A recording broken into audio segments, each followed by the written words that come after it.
Kita semua tidak pernah tahu dan tidak ada yang bisa menjamin sampai akhir nanti apakah kita ini menjadi ahli surga atau menjadi ahli neraka.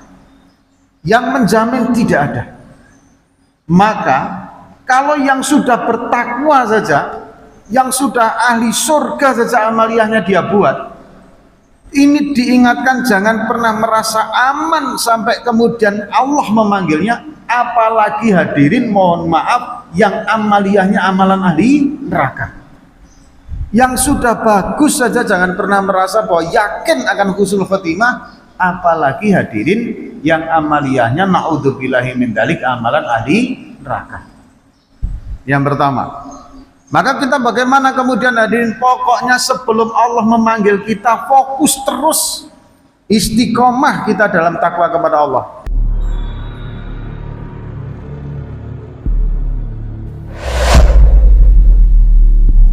Assalamualaikum warahmatullahi wabarakatuh.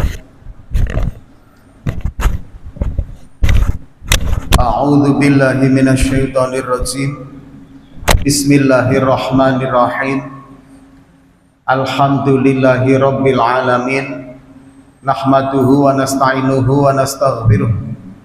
Wa na'udzu billahi min syururi anfusina wa min sayyiati a'malina. May yahdihillahu fala mudhillalah wa may yudlil fala hadiyalah. Allahumma sholli wa sallim ala sayyidina Muhammad wa ala alihi wa ashabihi wa man tabi'ahu bi ihsanihi ila yaumil qiyamah, amma ba'd.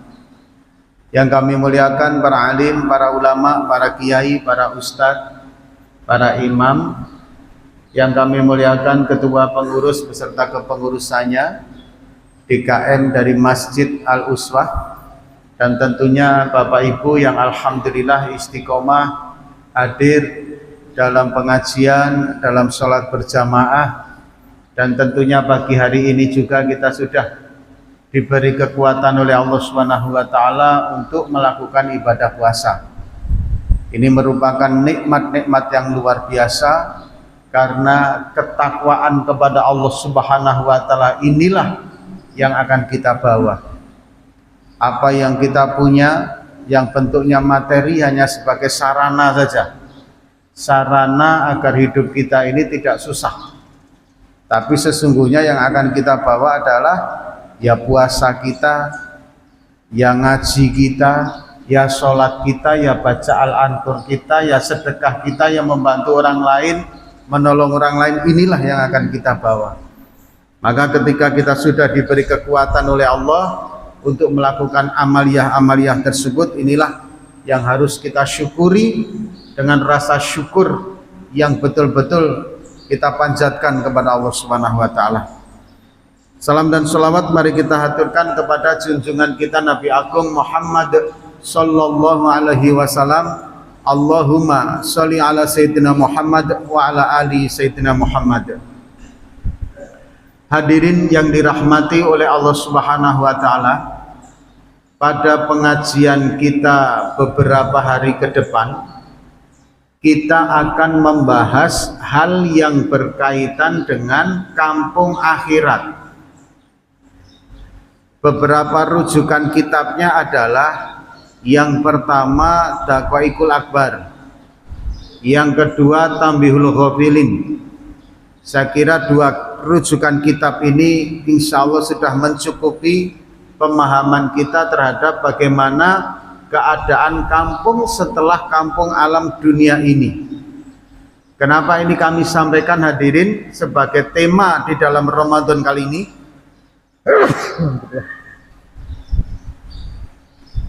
Menyambung daripada pengajian kita sebelumnya, yaitu yang tujuan akhir nanti membentuk pribadi manusia yang mempunyai karakter takwa total kepada Allah dan menikmati nikmatnya takwa tersebut. Nah, membentuk karakter inilah maka kita menganut daripada ajaran Imam Ghazali rahmatullah alaih. Yang pertama, kenali diri sendiri. Ini sudah pernah kita sampaikan, bahkan kitab Minhajul Abidin juga sudah kita lalui. Bagaimana mengenal diri sendiri, mulai dari tahapan di mana kita harus melalui dengan ilmu, tahapan dengan taubat, kemudian dalam perjalanan takwa itu ada hambatan, ada tantangan, kemudian puncak daripada seseorang itu bertakwa itu adalah di mana? Nah, itu hadirin kita sudah bahas dalam kitab Minhajul Abidin. Yang kedua hadirin, setelah mengenali diri, mengenali dunia, desain-desain dunia, sehingga ketika kita hidup di dunia ini nggak kaget dengan segala corak warnanya. Yang ketiga adalah ini yang baru akan kita bahas, yaitu mengenali kehidupan kampung akhirat, sehingga nanti yang kita inginkan, yang kita tuju adalah dalam pandangan kita ini kampung dunia ini kecil, kampung akhirat itu besar. Setelah mempunyai pandangan itu, maka skala prioritas dalam hidup kita, mana yang harus didahulukan, mana yang harus diutamakan, akan muncul dalam skala prioritas pemikiran kita. Nah hadirin yang dirahmati oleh Allah Subhanahu wa taala, inilah nanti akhir tujuan bagaimana kita setelah mengkaji kehidupan kampung akhirat. Kita mulai bismillahirrahmanirrahim dari awal dulu, yaitu pada saat ketika seseorang itu nazak, yaitu orang ketika mau meninggalkan alam dunia. Manusia hadirin yang dirahmati oleh Allah, puncak hidupnya dikatakan sukses atau gagal hidup di dunia itu nanti pada saat nazaknya. Jika pada saat nazaknya itu dia husnul khotimah, maka sukses hidupnya Pak. Apapun hadirin kejadiannya, apapun keberadaannya, apapun bentuknya di dunia, hidup dia di dunia, asal kok pada waktu meninggal dunia husnul khotimah, selesai, sukses dia. Tapi kebalikannya, apapun yang dilakukan di dunia, apapun yang dia dapatkan di dunia, kalau su'ul khotimah, naudzubillah min dzalik, gagal hidupnya. Maka saking pentingnya ini sampai Rasulullah itu mengatakan begini, agar kita selalu waspada terus hadirin.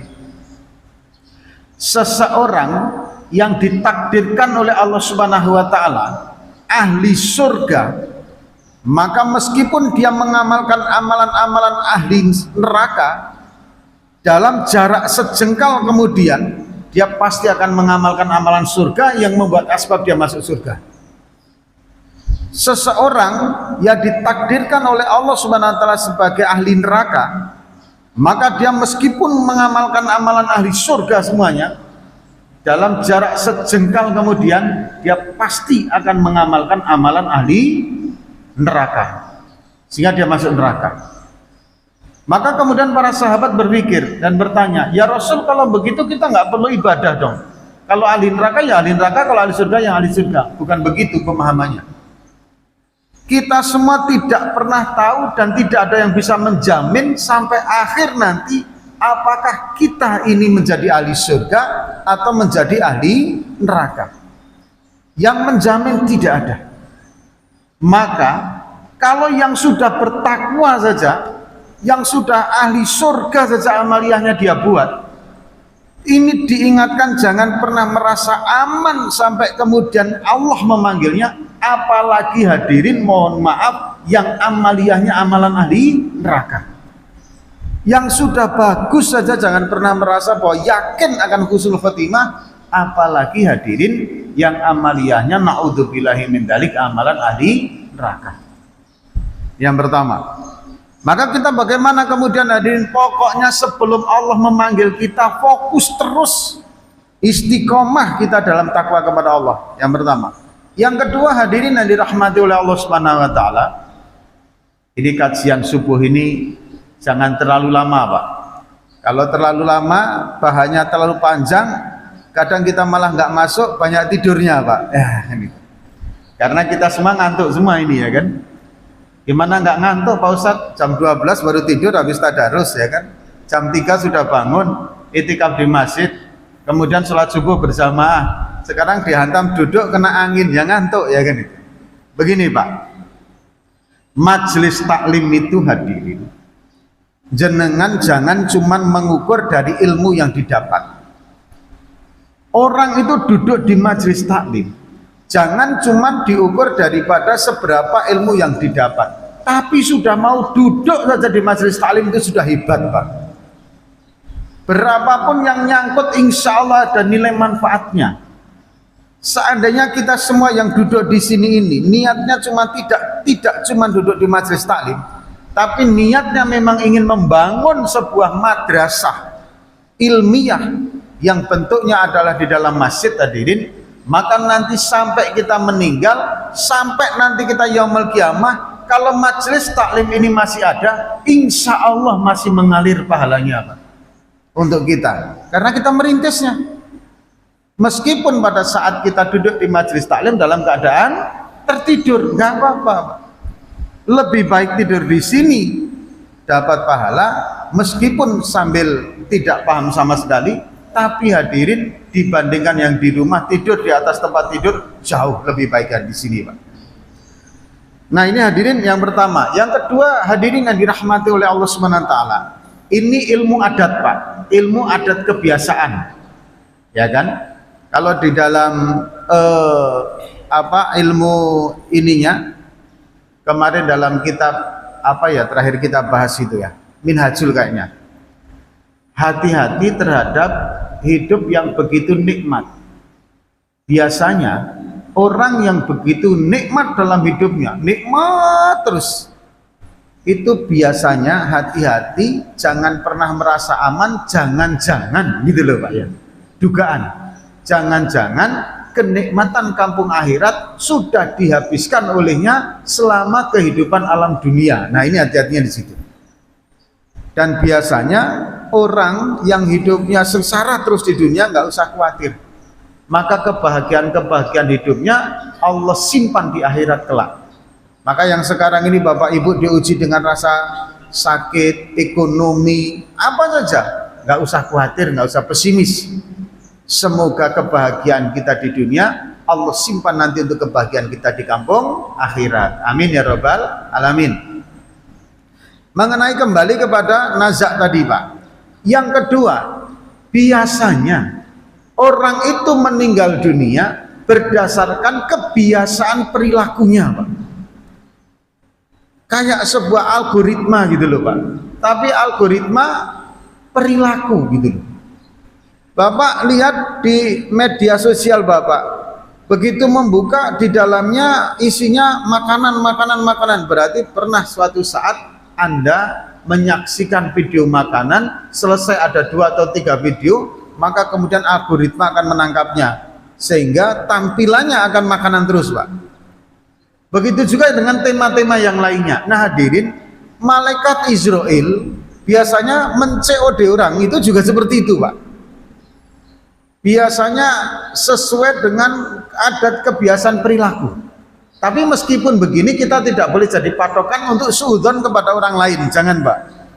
Kalau ada orang lain meninggal dalam keadaan kemaksiatan, kemudian kita berkata, ah itu pasti dulu biasa perilakunya maksiat. Ya nggak boleh juga Pak. Itu namanya suudzon itu Pak. Hadirin yang dirahmati oleh Allah, manfaat daripada kebiasaan yang kita lihat seperti ini adalah bahwasanya kita biasakan dalam kehidupan yang nuansanya itu adalah bertakwa kepada Allah. Sibukkan diri kita dalam takwa kepadanya. Alhasil insya Allah nanti meninggalnya kita pun saat sibuk dalam takwa kepada Allah Subhanahu Wa Taala. Orang yang ahli masjid biasanya meninggalnya itu seputar masjid aja Pak. Kalau nggak jatuh di lantai masjid ya pada saat sholat, kalau nggak pas saat sholat ya pas pulang nanti ketabrak mobil atau apa, naudzubillah min dzalik ya. Tapi biasanya ada kaitannya dengan masjid Pak. Orang yang ahli karaoke, naudzubillah min dzalik, itu biasanya meninggalnya ya seputar karaoke Pak. Entah mau berangkat ke karaoke, entah pulang ke karaoke, entah kelahi di dalam karaoke, entah apa-apa, kurang lebih di situ. Yang ahli zina juga begitu, yang ahli judi juga begitu Pak. Itu biasanya meninggalnya dalam keadaan di mana dirinya terbiasa melakukan amaliyah itu. Tapi ini pada umumnya tidak pasti, karena beberapa orang ada juga yang ahli maksiat tetapi meninggalnya dalam keadaan taat, itu juga luar biasa. Ketika dikehendaki oleh Allah Subhanahu wa taala seperti itu, yang ahli taat meninggal dalam keadaan maksiat juga ada. Nah, ini kita jangan pernah merasa aman seperti itu. Kita cuma berharap semoga kita dipanggil oleh Allah Subhanahu wa taala dalam keadaan sedang bertakwa kepada Allah. Amin ya rabbal alamin. Biasanya ikut majelis taklim, meninggalnya pas majelis taklim. Amin. Berani ngaminkan, Mbak? Amin. Tapi jangan majelis taklim sekarang, ya kan gitu kan. Saya tambahin, jangan khawatir kan gitu kan. Tapi kalau sudah siap ya monggo silahkan, kan gitu Pak ya. Majelis taklim Pak Ustadz sudah siap Pak Ustadz, silahkan, ya kan gitu kan. Titip salam buat malaikat nanti, kan itu toh Pak kita. Yang ketiga hadirin, naza, ini karena waktunya tinggal sebentar. Naza hadirin, bagaimana kita agar naza kita ini dimudahkan oleh Allah Subhanahu wa taala. Dan kemudian amaliyah apa yang mempengaruhi kehidupan naza kita Pak? Proses naza kita. Yang pertama, apabila kita menjumpai orang yang beriman kepada Allah Subhanahu wa taala, orang yang bertakwa kepada Allah Subhanahu wa taala, orang yang pokoknya hidupnya dalam keadaan baik, ya Pak ya. Tapi nazaknya kok berat. Apa ini? Berarti hadirin, Allah betul-betul cinta dan sayang kepada hamba tadi. Alasannya kenapa? Ketika Allah Subhanahu wa taala menginginkan hambanya, seorang hamba menghadap kepada dirinya bersih daripada dosa, maka dia akan beratkan kehidupannya dengan berbagai macam ujian. Bapak dikehendaki menghadap Allah dalam keadaan tidak punya dosa Pak, maka Bapak akan penuh dengan ujian hidupnya. Ibu begitu juga. Ibu kok dikehendaki baik oleh Allah dalam menghadapnya nanti, maka ibu dipenuhi dengan ujian. Makanya hadirin, dulu pernah saya sampaikan, singgol sedikit hal yang berkaitan dengan kemiskinan. Sungguh beruntung orang yang selama hidupnya dia diberatkan di dalam masalah mata pencaharian. Karena dengan mata pencaharian yang berat, hadirin, maka ini menunjukkan bahwa Allah sayang kepada dirinya, dibebankan berat ujiannya, rontoklah dosa-dosanya. Konsepnya seperti itu. Makanya hadirin, surga itu kebanyakan adalah penduduk fakir miskin. Karena memang selama hidup di dunianya jarang mendapat nikmat. Tapi kalau di dunia penuh kenikmatan hadirin, ya kan? Misalkan mendapatkan rezeki dalam keadaan jalan yang mudah, Bapak duduk-duduk saja digaji harian, tunjangan per bulan 70 juta atau 80 juta misalkan begitu Pak ya. Ini baru tunjangannya, ya kan? Berarti kan Bapak mau duduk, mau tidur per hari itu gajiannya paling enggak kan 2 jutaan tuh Pak. Mudah sekali Anda dapat duit. Ada lagi Pak yang gajinya sudah hampir 4 miliar, masih ngoplos juga, ya kan gitu. Itu naudzubillah min dzalik lah wa alam bisawab. 4 miliar loh Pak gaji per bulan, ya kan. Ngoplos, ya kan gitu. 4 miliar ini kalau dibagi seluruh jamaah di sini ini ya boleh jadi satu bulan kita gajiannya 50 jutaan semua Pak. Bayangkan Bapak setiap bulan cuma duduk kayak gini aja, rekening 50 juta. Masya Allah, tidak cuma Senin Kamis puasa Bapak, Daud Bapak puasa semua, ya kan itu. Kemudian hadirin yang dirahmati oleh Allah Subhanahu wa taala, yang kedua hadirin, nazak ini Bapak Ibu yang dirahmati oleh Allah akan terpengaruh dengan perilaku hati. Bagaimana agar mempengaruhi hati kita itu nazak itu agar dimudahkan? Hatinya harus ikhlas Pak. Ikhlas, sabar, iri, dengki, hasut hilangkan. Saya mendapatkan beberapa kasus orang nazak itu Pak, itu yang Allah mudahkan itu adalah orang yang hatinya ikhlas Pak. Asli ikhlas. Kemudian apa ya, kalau orang Jawa bilang itu legowo gitu loh Pak. Mau dicaci, mau dimaki, mau dihinakan, mau didolimi, ikhlas sudah selesai dan memaafkan dan melupakan gitu loh Pak. Kita ini kadang kan berkait, memaafkan Pak, memaafkan tapi melupakan tidak, itu kan berkait Pak. Nah hadirin, orang yang hatinya ikhlas, yang nggak ada iri, nggak ada dengki. Pokoknya hadirin neriman gitu loh, orang Jawa itu bilang. Punya waris diserobot saudaranya, ya wis lah nggak apa-apa, legowo, Allah Maha Kaya. Misalkan gitu ya. Kemudian apa lagi Pak? Di pekerjaan juga begitu, disingkirkan kawan ya serapopo, namanya juga pekerjaan, rezeki sudah ada yang ngatur. Dan sama kawannya nggak dendam. Itu biasanya Pak, nazaknya itu Masya Allah Pak, luar biasa. Bahkan dia bisa berwasiat sebelum nazaknya Pak, saking hebatnya. Kalian jangan ribut, sebentar lagi mbah, kakek, nenek, ayah, ibu mau jumpa dengan malaikat kematiannya. Nanti bentar lagi, kalian jangan ribut, baca Yasin aja mulai saat ini. Ada yang bilang begitu juga kok Pak, saking bersihnya hati. Tapi saya pernah jumpa hadirin di sini Pak. Saya di telepon, Pak Ustadz bisa nggak ke rumah sakit? Bisa. Itu ibu seorang perempuan ya kan, ini mohon maaf ibu-ibu, kebetulan aja kasusnya ibu-ibu, kebetulan ya kan, laki-laki juga banyak ya kan, cuma yang saya dapatkan ibu-ibu aja, kebetulan. Itu 2 hari 2 malam hadirin yang dirahmati oleh Allah Subhanahu wa taala. Itu ngomel nggak karu-karuan, yang panas lah, yang inilah, yang itu, panas, sampai dengan suaminya itu bentak-bentak terus, Mas, aku ini kan masih istri sampean toh Mas. Iya Dek, sampean istri saya. Nanti begitu lagi, istri, Mas saya ini kan istri sama, iya ya udah sabar betul suaminya. Yang mungkin dulu pada waktu hidup di dunia galaknya luar biasa sama suaminya ya kan, ini mungkin kan itu Pak. Hadirin yang dirahmati Allah, kemudian jam 2 malam meninggal dunia Pak.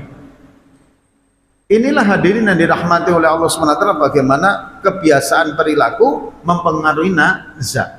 Dan ketika kita menginginkan nazak yang bagus, hadirin manage dengan baik hati dulu. Maka saat ini Bapak Ibu, kita sampaikan beberapa waktu yang lalu sudahlah.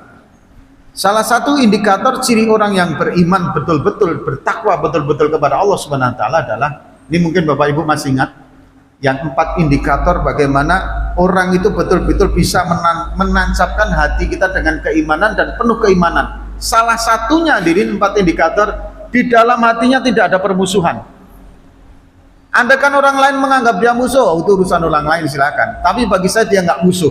Bayangkan Pak, kalau sudah punya hati seperti ini, memaafkan dan melupakan, ini derajatnya itu sudah mencapai derajat wali Pak. Kita ini biasanya Pak, hanya mulut saja memaafkan, melupakan itu Pak. Hati gondoknya luar biasa Pak. Ya kan? Nah kita mencoba untuk masuk di tahapan ini. Sudah, cukup. Kita nggak mau lagi sesuatu hal yang negatif dalam hidup kita. Kita ingin yang positif semua. Manusia itu baik semua kok sama saya. Dia baik kok. Ini yang membuat kita hati ini bersih, sehingga muncul rasa ikhlas, sehingga nazaknya nanti mudah insya Allah. Kemudian yang ketiga hadirin yang dirahmati oleh Allah Subhanahu wa taala adalah, kalau ini sudah berkaitan dengan amaliyah Pak, ya kan, bersihnya hati, ikhlas dan lain sebagainya. Kemudian kebiasaan yang baik. Yang ketiga hadirin yang dirahmati oleh Allah Subhanahu wa taala adalah amaliyah yang mempengaruhi daripada nazak kita. Apa saja hadirin? Yang pertama, ini paling penting sekali Pak, setelah iman, disiplin di dalam menjaga sholat 5 waktu Pak. Ini wajib totalitas Pak, karena awaluma yuhasabu bihi as-sholah, sholat itu nggak bisa ditawar-tawar Pak. Ramadan puasa berat, tapi cuma 30 hari Pak. Kalau sholat Pak, 1 hari 5 kali seumur hidup. Inilah makanya targetnya juga luar biasa. Cuman harus diingat faktor lainnya. Mohon maaf, ada 10 golongan yang Allah tidak menerima sholatnya Pak. 10 golongan orang yang tidak diterima sholatnya oleh Allah SWT. Yang pertama, imam yang tidak disukai jamaah. Sudahlah jamaahnya bencinya luar biasa, masih pula ngotot jadi imam. Nah ini Pak, tidak cuma dalam saat sholat loh Pak, di luar sholat. Karena ada kadang, kalau gini kan imamnya tidak kita kenal, dalam artian bukan satu kampung gitu. Kalau masjid di kampung Pak, ya kan, pribadi seseorang itu sudah bisa dikenal di luar masjid. Maka kalau di luar masjid aja nggak disukai, ya jangan jadikan imam gitu loh Pak. Ini yang kedua hadirin dan dirahmati oleh Allah, akil waliden, anak yang durhaka kepada kedua orang tua. Yang ketiga, jangan salah, Orang yang tidak mau mengeluarkan zakatnya itu merupakan juga bagian dari golongan 10, salah satu 10 golongan yang tidak diterima sholatnya. Kalau berkaitan diterima sholat dan tidaknya, ada kaitannya durhaka kepada orang tua, jangan salah, tidak mau membayar zakat juga seperti itu. Maka hadirin yang dirahmati oleh Allah, zakatnya ditunaikan betul-betul. Zakat profesinya, ini mau dipotong zakat profesinya muter aja Pak. Yang neto lah, yang brutto lah, pemotongannya butuh neto. Ini nggak dipotong, ya kan? 2 tahun juga nggak dipotong kan itu. Akhirnya kolap, ya kan? Alhamdulillah baru defisit begini. Kalau Allah timpakan yang lebih lagi, ala bisawab. Harta hadirin, ini yang ASN, yang non ASN bagaimana? Ya mohon maaf Pak. Harta itu kalau nggak dizakati, harta yang harusnya dikeluarkan itu kanker Pak. Konsepnya seperti itu. Hadisnya ada. Harta, Bapak punya harta 100 rupiah, misalkan zakatnya 2,5 rupiah. Anda nggak mau mengeluarkan zakatnya, yang 2,5% itu Pak menjadi kanker dalam harta Anda. Dia akan memakan harta yang lain nanti dengan segala cara Pak. Apakah yang sering kecolongan, sering kemalingan, ataukah sering sakit, ataukah pokoknya yang 2,5% itu menggerogoti yang lain. Boleh jadi koruptor itu Pak, hartanya nggak dizakati sehingga malah menghabiskan kan itu. Tapi mohon maaf, harta yang wajib dizakati itu adalah harta yang mendapatkan dari penghasilan yang halal, yang haram nggak kena zakat. Lu kok enak betul Pak Ustadz? Oh iya, barang haram, Anda menang judi, ya kan? Kebetulan kenal akrab dengan kakek Zeus, ya kan? Kemudian Anda dapat duit dari situ, ya kan? Berarti ini kan judi. Mohon maaf, berapapun Anda menang itu nggak ada zakatnya.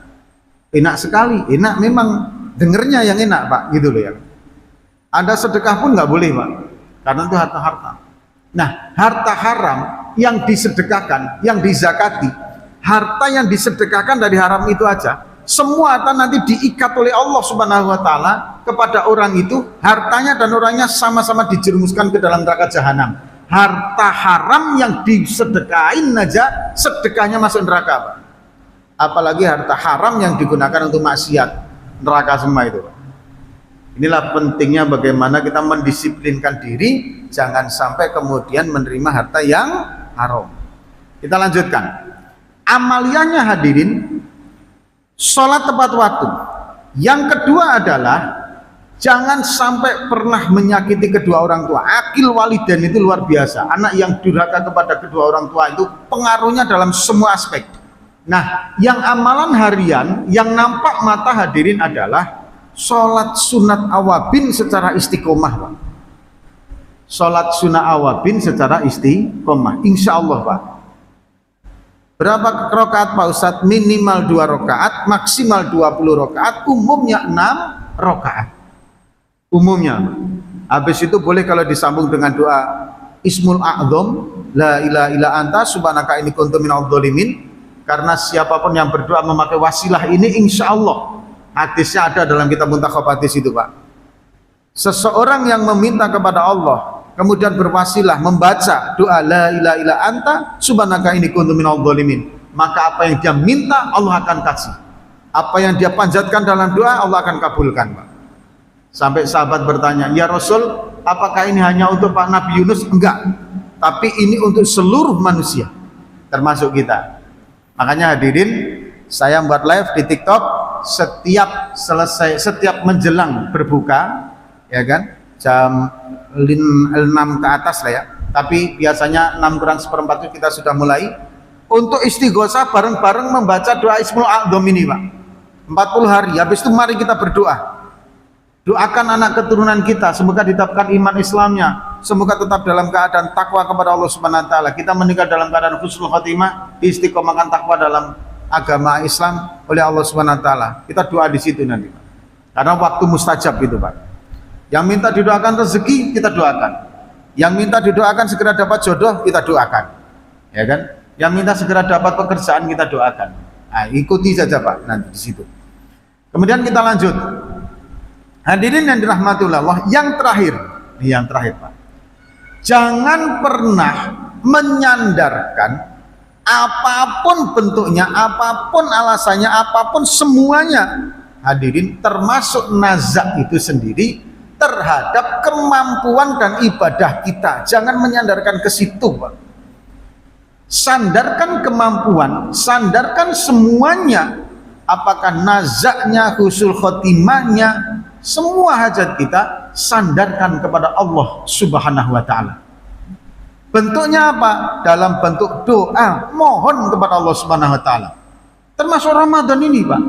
Kalau kita menyandarkan karena sehat kita, menyandarkan karena ilmu kita, kemampuan kita, sehingga kita bisa puasa, keliru. Sebentar lagi kalau Allah menghendaki jenengan nggak puasa, Pak. Hadirin, kita ini bisa bertakwa, kita ini husnul khotimah, semuanya adalah kekuatan dari Allah Subhanahu wa taala. Makanya bentuknya apa? Bentuknya jangan pernah lelah berdoa tentang akhir dari kehidupan kita, Pak. Silakan. Misalkan Bapak berdoa, Allahumma hawin alina fi sakaratil maut wa najata minan nar wa amin hisab, silakan. Allahumma inni, kalau sendiri, ya Allah sesungguhnya aku, kalau inna sesungguhnya kami, as'aluka aku meminta, nas'aluka kami meminta. Allahumma inni as'aluka husnal khotimah, harus husnal bukan husnul karena menjadi mudhof, difatahkan husnal khotimah. Wa na'udzubika atau wa a'udzubika, kalau depannya au di sini na'au, kalau di sana depannya na'u, di sini juga na'u. Wa na'udzubika, dan kami berlindung kepadamu min su'il khotimah, dari su'ul khotimah. Ini doanya, dan Anda jangan pernah kita lelah dalam berdoa ini, karena ini bentuk penyandaran kita yang real kepada Allah Subhanahu wa taala. Inilah hadirin pertemuan pertama kita tentang kebesaran kampung akhirat. Insya Allah nanti pertemuan kedua kita akan bahas tentang bagaimana dahsyatnya alam kubur. Ini nazak selesai, sedikit nazak besok masuk ke alam kubur. Hadirin yang dirahmati oleh Allah, dan beserta juga beberapa amalia-amalia yang mempengaruhi bagaimana agar kubur kita ini menjadi kubur yang menjadi salah satu taman-taman surganya Allah Subhanahu wa taala. Amin ya rabbal alamin. Hadirin, mari kita tutup dengan doa kifaratul majlis. Subhanakallahumma wa bihamdika asyhadu an la ilaha illa anta astaghfiruka wa atubu ilaik. Wassalamualaikum warahmatullahi wabarakatuh.